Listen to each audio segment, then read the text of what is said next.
What a beauty! Hawthorne! I don't believe it! I see it, but I don't believe it! Class with a capital C! How did he do it? Clearbury Eustace! Oh my goodness! Is this one to remember?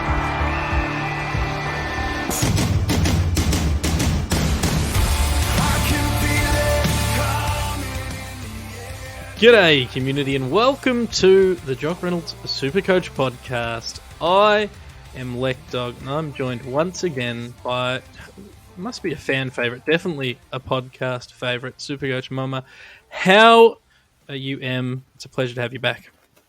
Thanks for having me. Yeah, I'm all right. I'm doing a bit of the ranking hokey pokey at the moment. I'm in and out of the top of thousands. Put your left foot in, put your right foot out. But yeah, so that's a bit fun. My rank is kind of seesawing a bit. It depends, and it's highly reliant on St Kilda players, which makes me very nervous. But I'm good.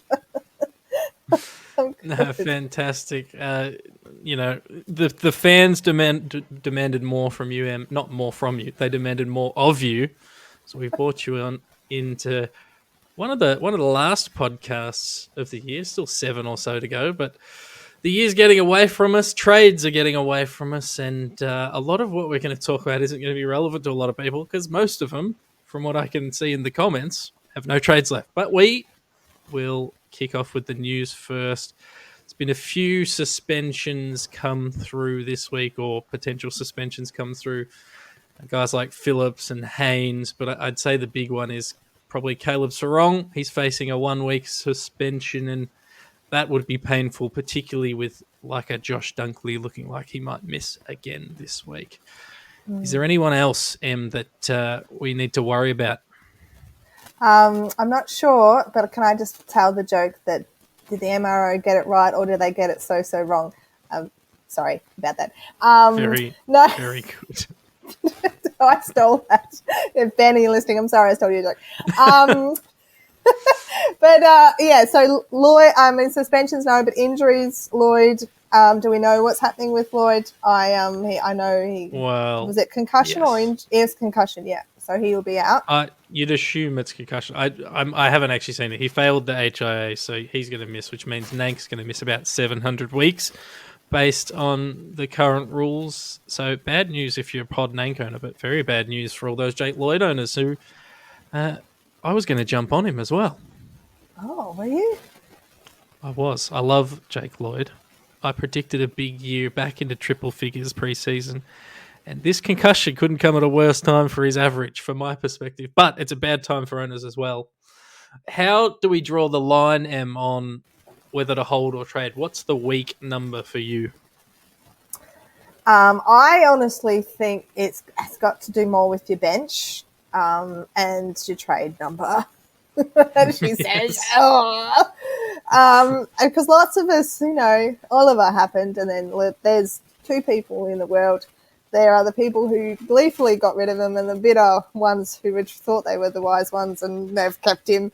I got rid of him, but then it's like, oh, yes, there's Oliver. And then, the Sicily got suspended. Oh, we'll just, trade, buys. And now if Dunkley happens and you're like, I don't really have many left. So I honestly think, look, if it's 1 or 2 weeker, I think you've got to hold if you've got cover. And there's lots of different things and everything. You might have a cash league. You might have, leagues that you want to get into the top 8 or the top 4 or whatever. But I honestly think that if it's 1 or 2 weeker, you've got to hold because there's more carnage coming. And I do think 7 weeks. So 7 weeks more. I mean, like literally in the last week, it's just been crazy. Oh, and there's Josh Kelly. What's happened? What's him? Yeah. There's Josh Kelly. Yeah. Jordan Ridley as well. Jordan Ridley. Yep. And like he is a what was the wording? Still a chance to play, just like you and me. We're still a chance to play Festerden this weekend. but yeah, it's bone bruising. It doesn't really sound, but it is a slightly must-win match against my boys. So, sorry. Boys. Top 8. Yeah, we can do it. Back to back. Sorry. Mate, Tommy Stewart's playing. You don't need to worry about him. It doesn't matter if it's must-win for the Bombers. There's no chance with you in the crowd. Tommy Stewart dominating. Ridley's an interesting one. Obviously, I think you got to wait till we hear more. He's probably a hold, but I guess, right, there's two things. Positive, he went back on. That's great. Negative, he couldn't stay on and they had to sub him out, and bone bruising sucks. I'm not a professional athlete. I've had bone bruising in my foot. I gave it to myself. I couldn't walk. So, admittedly, Ridley's probably a little bit in probably slightly better physical condition than me. So hopefully he gets back out there and performs. But yeah, I think we're going to definitely be tested in our bench depth. You touched on Josh Kelly, and this is an injury. It's just one of the worst performances of all time, or the best tagging performance of all time. Oh, he just got tagged, didn't he? Yeah, I just presumed he got injured. No, 23 from a full game, just 6 disposals. Sorry, I knew that, but my brain just associated injury and Josh Kelly together. I'm like, there's something about Josh Kelly, and it just went injury. Josh Kelly, low score, must have been injured. No, just got tagged and really to no avail other than the disappointment of fantasy coaches everywhere. Yes. Yes, thanks for that. Josh Kelly is not injured. He just got tagged. Thank you for that. Sorry to wreak havoc. It's just my word association. Dunkley, now hopefully I would love for him to come back, but he's not certain, is he? We haven't heard any updates. I'd say our chances are minimal. I really need to assess that situation. I was lucky enough to have cover this week. I bought in Callum Mills, sat him on the bench, looped him. He scored 99, which was great. By the way, I think he still presents tremendous value. So does Luke Davies-Uniacke. They're in a similar boat in terms of pricing and age brackets and all that. But if it comes out and they're not confident that it's just one more week for Dunkley, we are going to have to make some decisions, particularly if you're playing for rank or playing to get into finals or win your finals or whatever it may be. It's the pointy end of the season now, and having a guy at 650-ish K, 640K sitting on your bench is going to be hard to swallow. Yeah, absolutely. If I only had a couple more trades, I might have done it. But I have 23 cough premiums. But Aldi, I've been shopping in the middle aisle, or even NQR, a little bit of both. So look, and I told you that my team actually relies on St Kilda, and I'm not actually joking. Because did you know that Jack Steele's only owned by about 8% of people? I didn't. That's a lot less than the start of the year. I started him at the start of this year. I was bucking the trend, and I jumped off at after round 2. Very happy. He's back though, Em. He's back. He's back. Maybe. I've also have NWM. I have Miller, Nasai, Wangari, and Matt Miller. I just completely stuffed that up. But I have him in my team, and he's a really roller coaster to own. And I showed one of my friends, who shall not be named, who swore at me and said, "What on earth is he doing in your team?" But he's been putting scores out on the park for you. Yeah, well, my rationale was I am low in trades, and I have Will Day, and I didn't want to trade Will Day, but I didn't have any defense cover, so I wanted a swing. Yep. So I have a D6 M9, I want you guys to try this out if you're not sure whether you've got DPP. The Optimiser button, which I think is the CC Gold Supercoach Gold thing. If you've got that, you've got the Optimiser button, it will do magic. It will literally do magic. You know those questions of you got to trade in and out and all of that stuff. It does all of that for you in a click of a button. To the point that it moved Sheezel to my forward line, even though, I knew I could do it, but it moved Sheezel to my forward line, and I didn't have to take Marek's score and and I got NWM score 110 instead of Marek's score. So that is 70 points. So that was worth it. So try that little trick So out. just to clarify for the people at home there, Em, if they go to your Twitter account at eChallis, ECHALLIS, you've got a pinned tweet that explains how you move DPP players via trade in and trade out. Basically, Yes. you make a trade, you move the players around, and then you reverse the trade. The players don't move, but you get the trade back. I've explained it poorly. You've got a video of how to do it, but the Optimiser actually does that for you. It doesn't explain it at all, and there's no explanation that it's doing it, but it does it for you. It doesn't, and it moves things, and you're like, I saw someone, it's illegal. And I'm like, no, it's not. It's just... it's not explained. It's just not explained. We should shout out, by the way, one of the other things that Supercoach are doing, they're having an event on August 4th down at Crown in one of the pubs there. Friday, August 4th, before the Dogs-Tigers game, Heath Shaw's hosting a massive Supercoach event. Em, I think you'll be there. I'll be there. There's going to be a bunch of Supercoach people there. They're doing trivia and they're doing giveaways, and I think there might be a live show being recorded.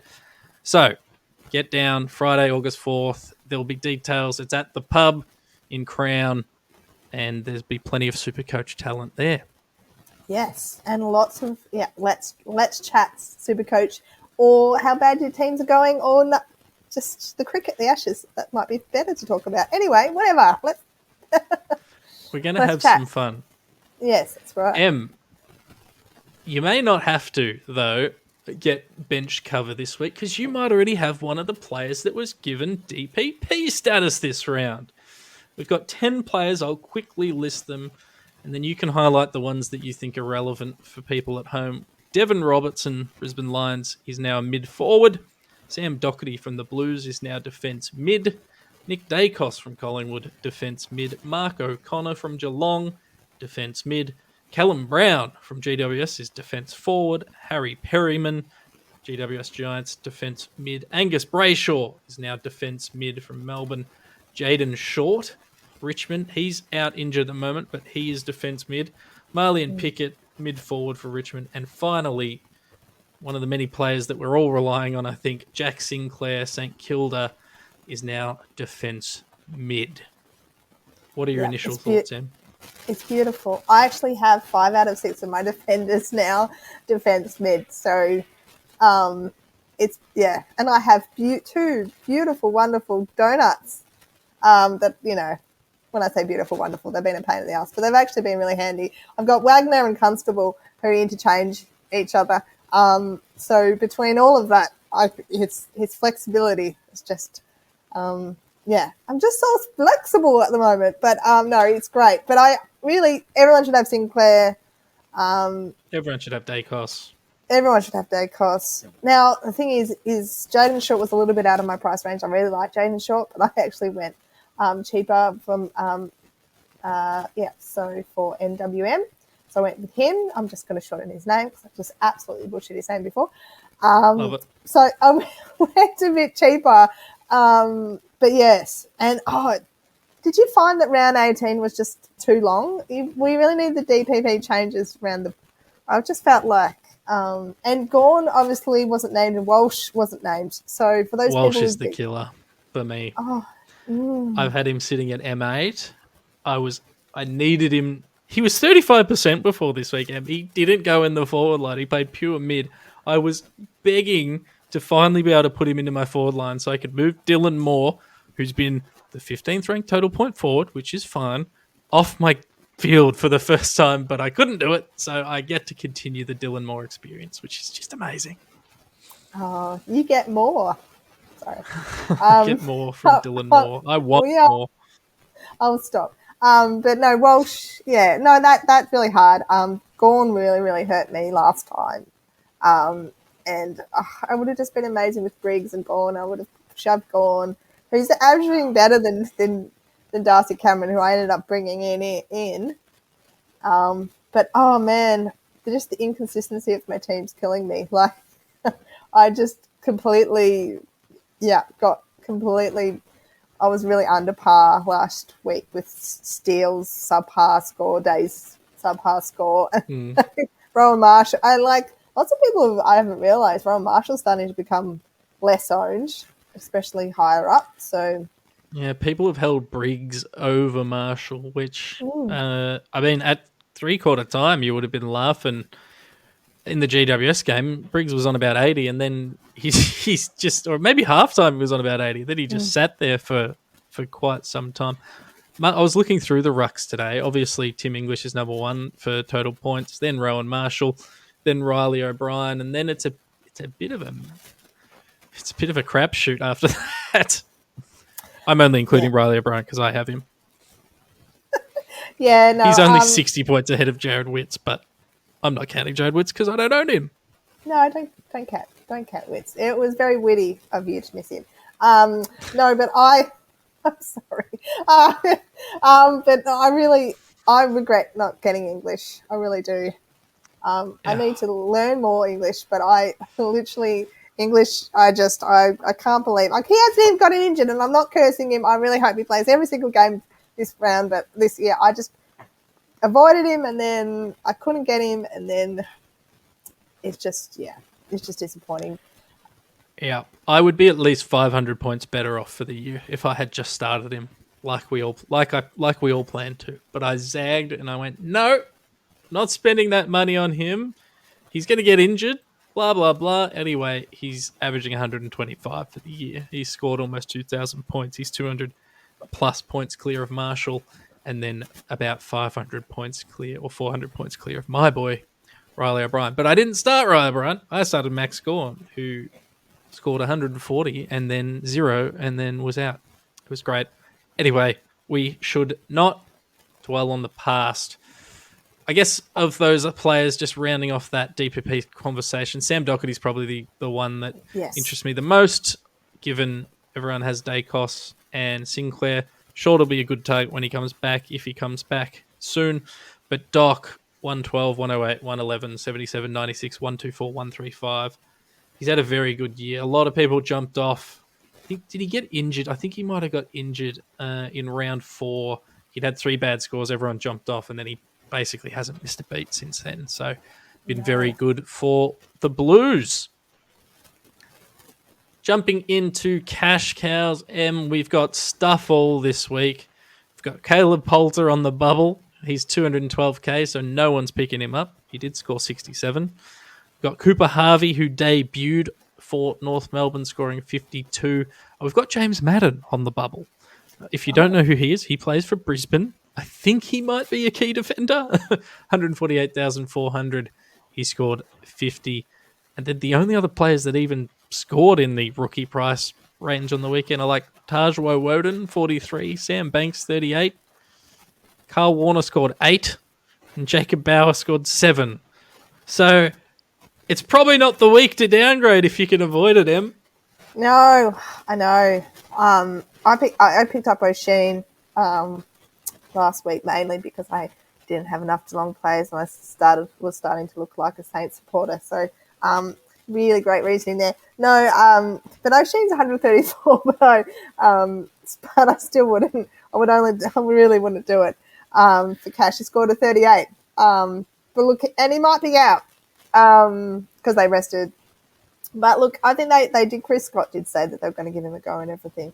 But if you're really, really desperate, but I did it to get cash. So So instead of getting another Audi player for 5, I mean Flanders would have done okay, but I just like how many Audi players.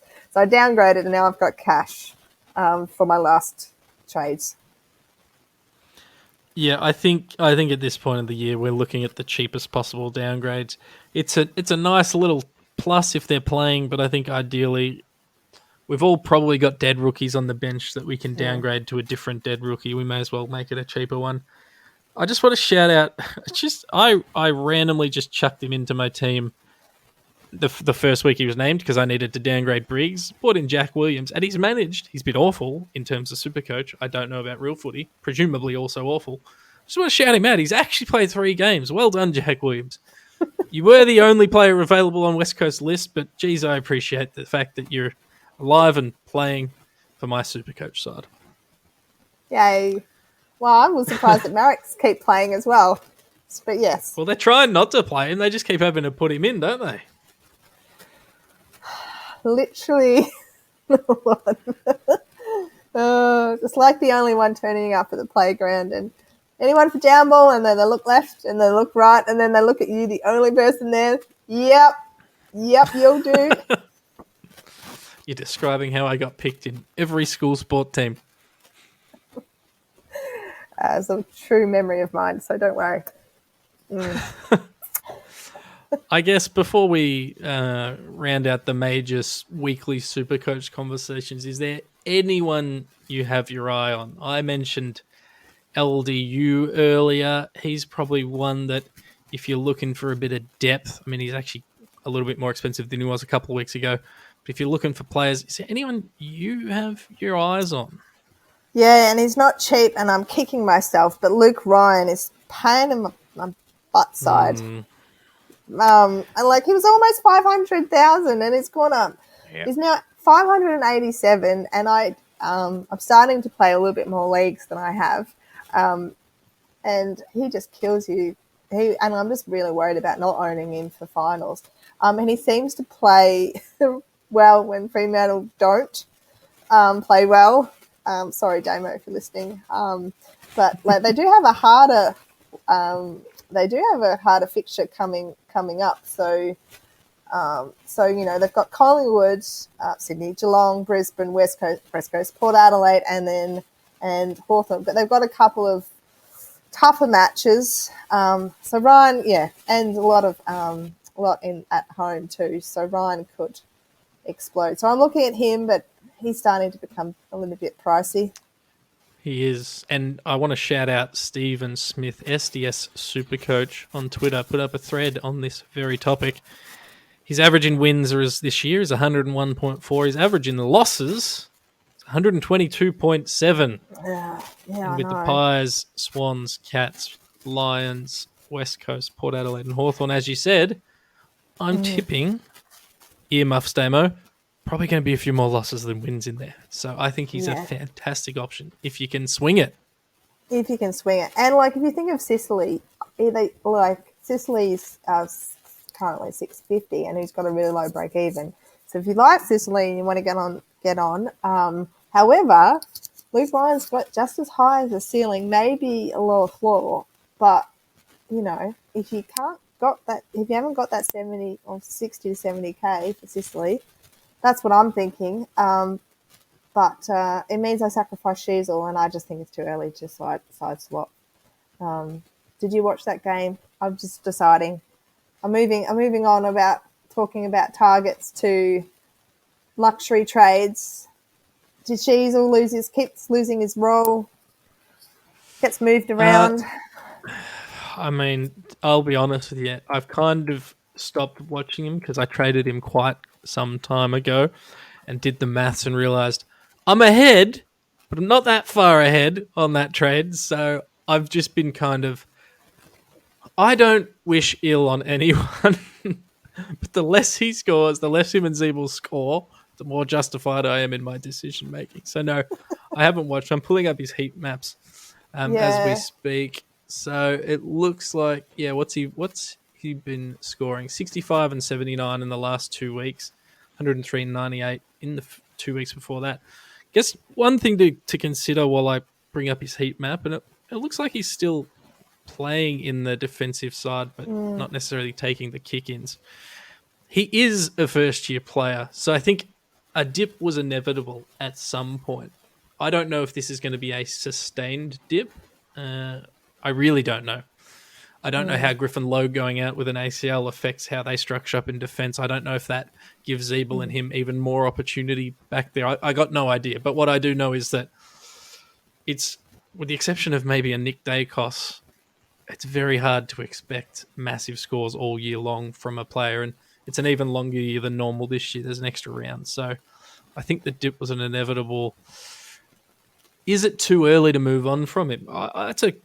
I don't know. My gut instinct says if you can move on, you should. But I think you'd have to have plenty of luxury trades available. And I don't. I'll give I think I'll he's give it one. perfectly fine to be as like your final player in your back line, or even as a potential loop option. Yeah. Yeah. I have 5 of them. That's the problem. No, Yeah, well, yeah, me too. it depends which Steele turns up, or Darcy Cameron turns up, or anyway, I could keep going, but Dylan Moore, Bailey Dale, Will Day, Harry what will Himmelberg. they? Yeah, we got a few of them. Yeah. So look, yeah, with Sheezel, yeah, I think, and then the thing is Luke Ryan's going to start outpricing me, but yeah, I think I'll have to just give it one more week because I really can't afford to actually trade, but it is still something to consider. Yeah, And yeah, it was a hard game for the Roos on Sunday as well. it was. Who do they have coming up? Let's have a look. They got Hawthorn, St Kilda, West Coast. That's not a bad 3-week block if you're backing That's in good. one of these North boys. Melbourne, Essendon, Richmond, Gold Coast. Honestly, I actually quite like their run home looking at this. I'm looking at LDU because he's my favourite player at the moment. There's Yeah. 1, 2, 3, 4, 4.5 games that they should be able to pump out decent scores in the run home of 7. They may struggle a little bit against Melbourne and St Kilda.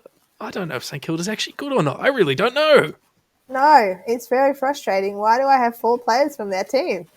I don't know. I don't know which type. I don't know. Yeah, no, it's very frustrating.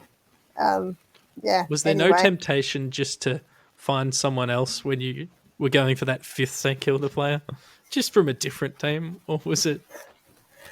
Well, I'm going to sound very blonde here, but I kind of was just looking at all the players and all my positioning and everything, and then I was like, looked at all my St Kilda players all lined up, went, uh-oh. Oh, dear. And then looking at all the ownership going, oh, dear. Oh, no. Yeah. No. Anyway, lesson learned. Well, let's chat. I don't think there's heaps to cover up on this round because you've either got trades to burn and you know who you're going to target or which injuries you're going to replace, or you do like everyone else and you don't have any trades and there's still 7 rounds left. But What's one? Well, before you go, what's one thing you would do if I gave you one extra trade right now? What would you do? ooh, that's a fantastic question. I would trade Dylan Moore. Would I trade Dylan Moore? I don't quite have enough cash to get Dylan Moore to LDU, so I really don't know. I'm struggling. Yeah. Maybe I'd bin Will Day, even though he's been scoring all right. I think he might be the one that I'd sacrifice and go up to like a full primo. I'm not sure who. Do you think let's call it a scored Darcy Parish or something. Darcy Parish? Yeah. Yep. And I regretted. I should have. Yeah. I would go Sheezel to Ryan probably. But do you think Will Day's role or Day to Sicily? Do you reckon Day scores will go a bit down his once Sicily comes back? But I've looked at his heat maps. He's kind of been doing a bit of in midfield and a little bit back, but yeah, they've kind of been, he's starting as a midfielder, so Yeah. and they've thrown him back to plug some holes and do all that sort of nonsense. His issue isn't finding the ball. His issue is how he uses it, and that's really where his scoring's been getting hurt. He was okay against the Blues. His scoring, I would say, without knowing for sure, just from watching the game, predominantly came sort of. I think it was the 3rd quarter where Hawthorn kicked a couple of. No, not Hawthorn. Sorry, I'm thinking 2 weeks. What am I thinking about? 2 weeks ago, 3 weeks ago, whenever we played Hawthorn last week. And predominantly came when he started to go back behind the ball because he was able to take intercept marks and distribute by foot ahead of play, which is slightly concerning because obviously that's where Sicily plays. But yeah, I don't know. He's obviously getting a lot of the ball in the midfield, but I feel like he's burning the ball when he's there. Yeah. He's definitely not a must trade though. No, he's not. He's just a bit meh. He is. His the high whole scores are team. great. 141 against Gold Coast, 109 against Brisbane, 107 on the weekend against GWS. But it's the 65, 74, 74, 84. It's those ones that he pumps out that, Yeah, and they really kill you like with matchups. With yeah. yeah, it makes it hurts. All right, let's talk about Supercoach in general. Not this season specifically. You're a veteran. I've been around for a million years playing, not particularly well, but playing. Started the year. Now, admittedly, we're saying everyone has minimal trades. I have 5 trades for 7 rounds. I've almost got 1 trade a week. Like, I can cover injuries. My team is at full primo. I've got 1 primo on the bench in Callum Mills, quotation mark primo. Is 36 trades and 5 boosts too much, Em?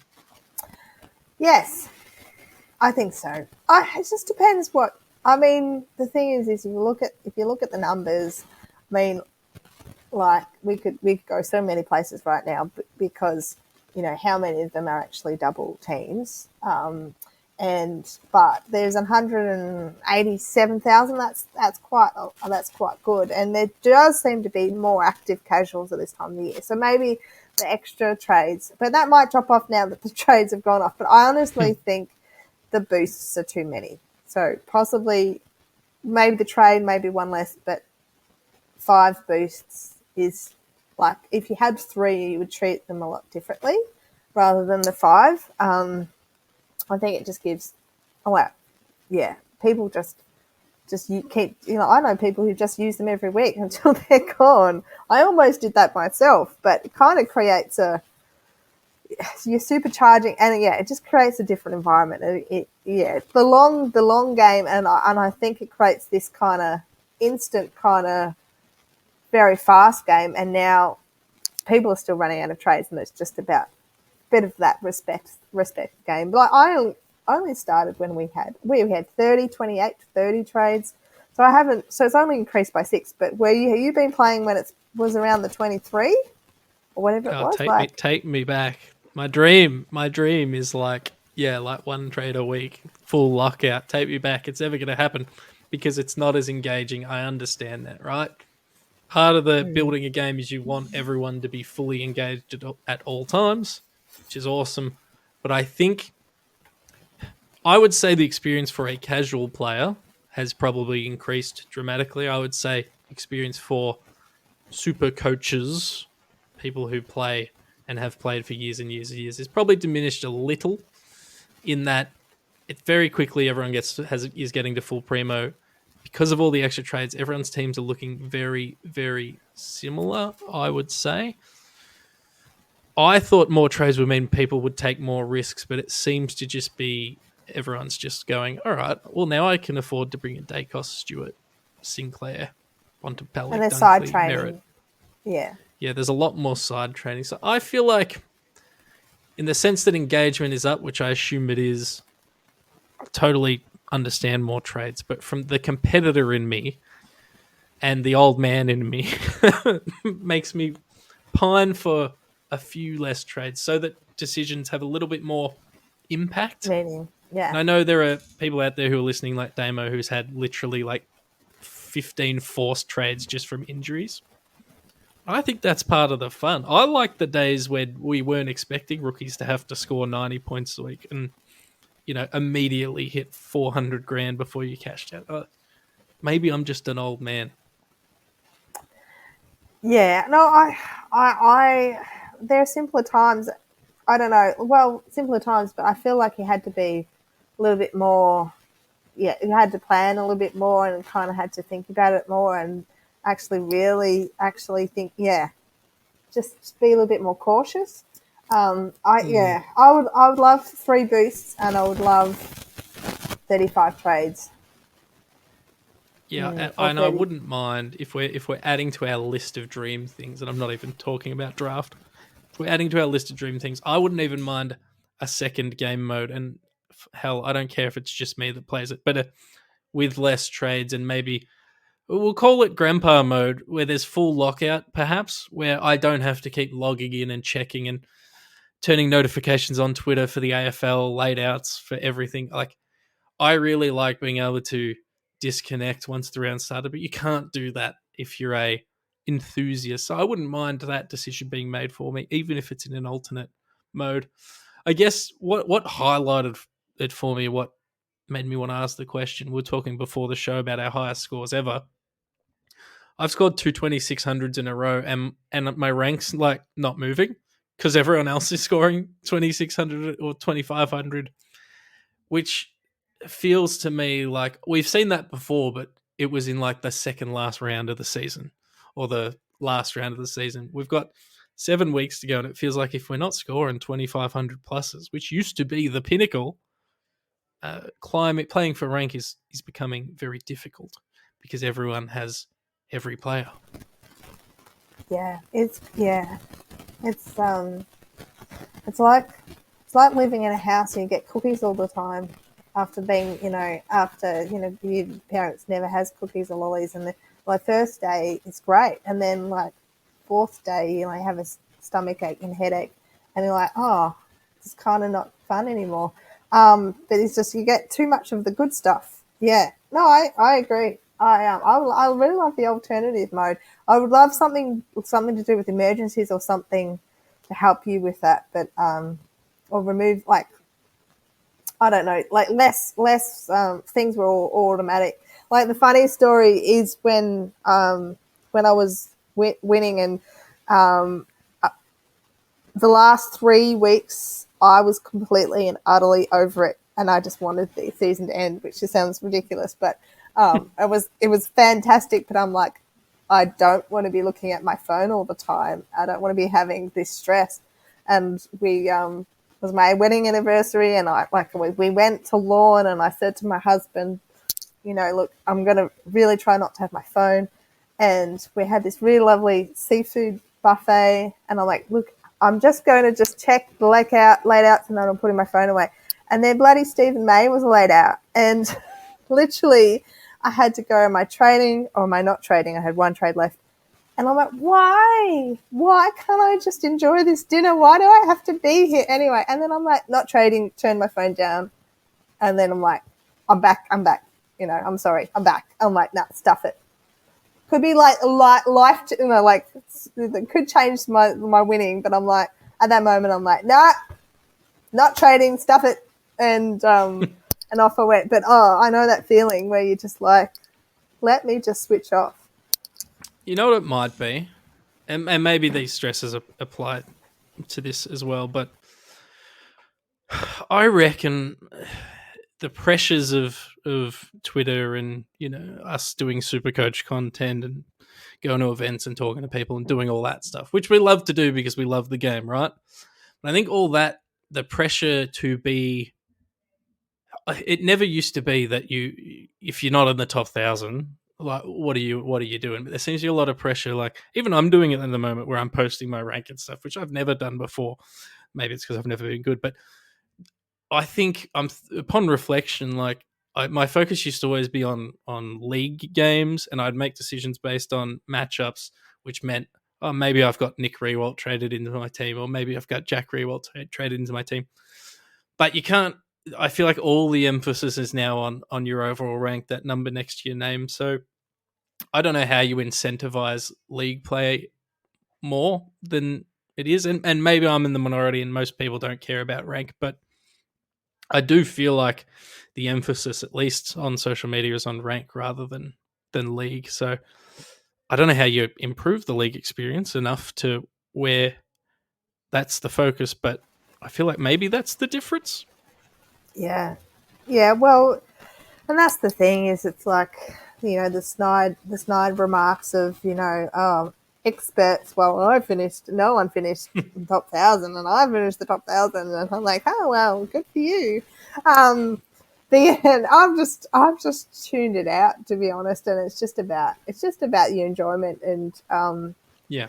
And then so it was so funny that, like, I got into the 1,000 for the first time since I've actually I had a couple less zeros, and then all of a sudden I'm like, great, stuff it. And then I kind of relaxed and, traded random people on my team, and I'm like, yeah, and I just kind of just let it be. And I just remember of the person that started, oh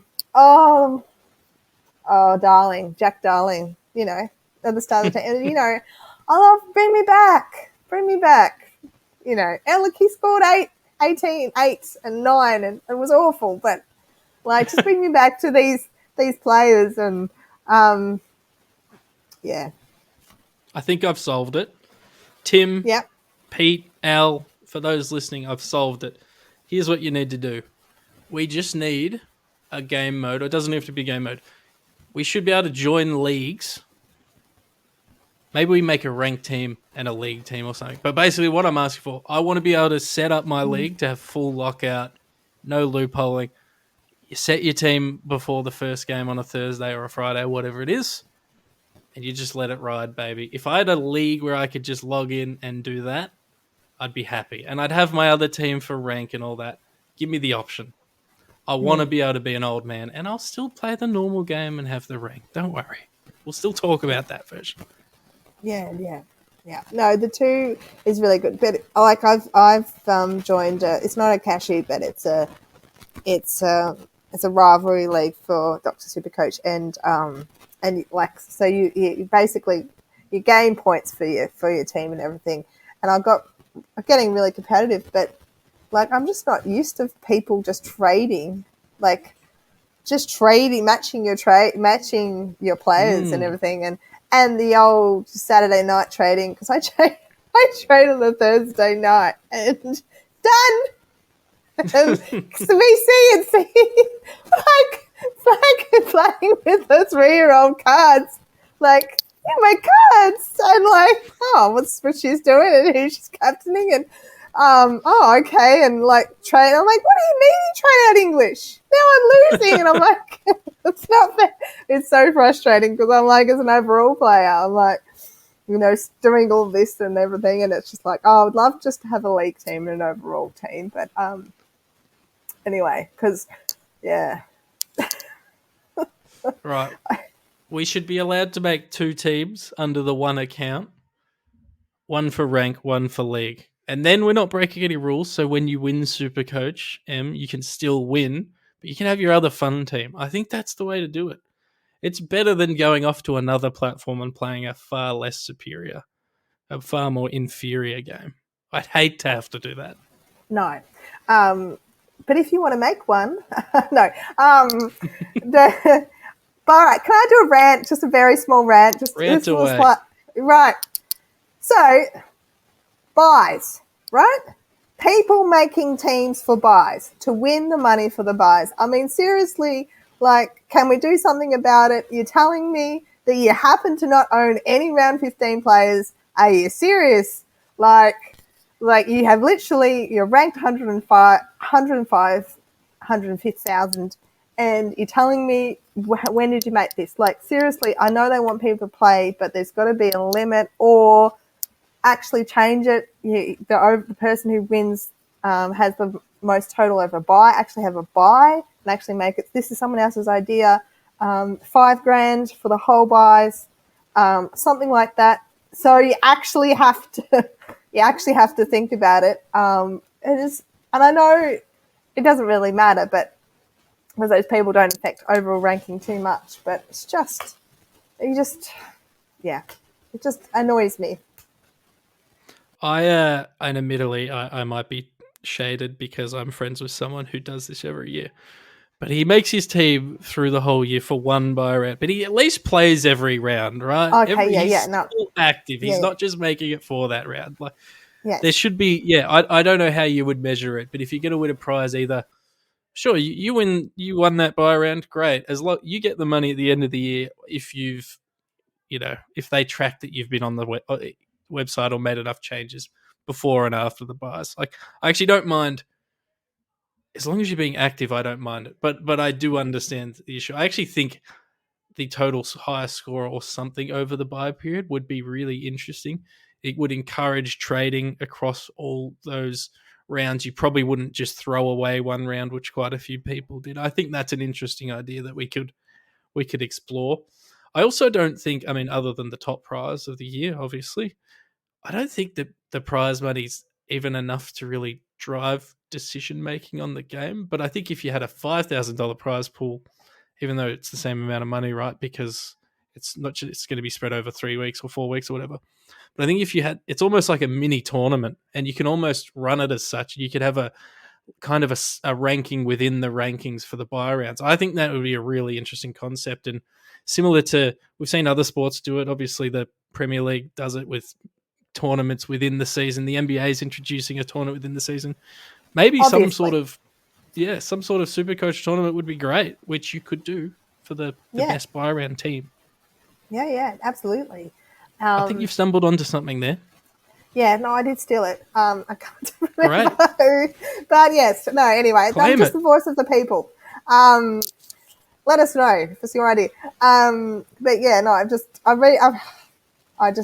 have lots of chats and seen lots of things, but people talk about it and that kind of thing. But like I know, but something like that just breaks it up a bit. So I think anything we can do to encourage engagement aside from overall rank, I think is a great thing for the game. And I'd love to see more innovations. Love to see more innovations on the draft side. The draft side of the platform is essentially unusable compared to some other platforms, which is a shame. It's not the focus, I understand. But I think, anything we can do any ideas you've got, community, shout them out. Let us know. We'll pass them on, because I think there's lots of ways to keep this game great and amazing, but for not just the people at the top of the rankings. Yeah, absolutely. Of which you've been one of the greatest over the last few years, Em. So thank you for joining. It's been an absolute pleasure. Thank you. I do think I'm more of an Adam Cooney of Supercoach. Like, I had one good year, so it's okay. I love that. Well, Adam, thank you for joining. I look forward to seeing you at the Supercoach Live event at the Pub on Crown, August 4th. If you're listening, I think it's just to show up and hang out, but there might be more details. Go to the Supercoach Twitter accounts and all that to find out. Em, any last thoughts? Anything you want to say? Anyone you want to shout out before we close up shop? No. Shout out to my friend Lachlan who listened last time. But also, just don't waste the trades. Be mindful. I know you want to spend them, but 7 weeks. Try to be patient. We can get there. Yes, we can. Make sure you get your questions in for the Jock mailbag. # Jock mailbag with your question. Head over to Twitter, head over to Facebook, head over to Instagram. Jock Reynolds platforms everywhere. You'll see the call out. That's it, community. Good luck for round 18, and I will see you next week.